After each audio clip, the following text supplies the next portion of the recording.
The white man pays Reverend Martin Luther King, subsidizes Reverend Martin Luther King, so that Reverend Martin Luther King can continue to teach the Negroes to be defenseless. That's what you mean by nonviolent. Be defenseless. Be defenseless in the face of one of the most cruel beasts that has ever taken the people into captivity. That's this American white man. But the goal of Dr. King is full equality and full rights of citizenship for Negroes. The goal of Dr. Martin Luther King is to give Negroes a chance to sit in a segregated restaurant beside the same white man who had brutalized them for 400 years. The goal of Dr. Martin Luther King is to get Negroes to forgive the people who have brutalized them for 400 years by lulling them to sleep and making them forgetting what those whites have done to them. But the masses of black people in America today don't go for what Martin Luther King is putting down. As you said in one of your articles, it's psychologically insecure, or something of that sort. I forget how you put it.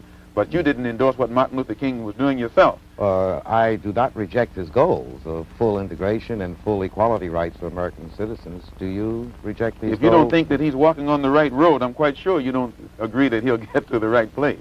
This clip comes from a 1963 television special called The Negro in the American Promise. They got Malcolm X, MLK, and James Baldwin in the same program, interviewed separately by psychologist Dr. Kenneth Clark. When Clark sat down with Malcolm, he asked him directly what he thought of King's nonviolent approach. Malcolm didn't bite his tongue.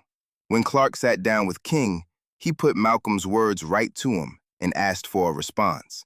Malcolm X has said of your movement and your philosophy that it plays into the hands of the white oppressors, that they are happy to hear you talk about love for the oppressor because this disarms the Negro and fits into the stereotype of the Negro as a meek, turning the other cheek sort of creature. Would you care to comment?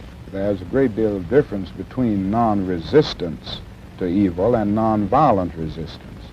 Non-resistance leaves you in a state of stagnant passivity and deadened complacency, wherein nonviolent resistance means that you do resist in a very strong and determined manner. And I think some of the criticisms of nonviolence, or some of the critics, fail to realize that we are talking about something very strong, and they confuse non-resistance with nonviolent resistance.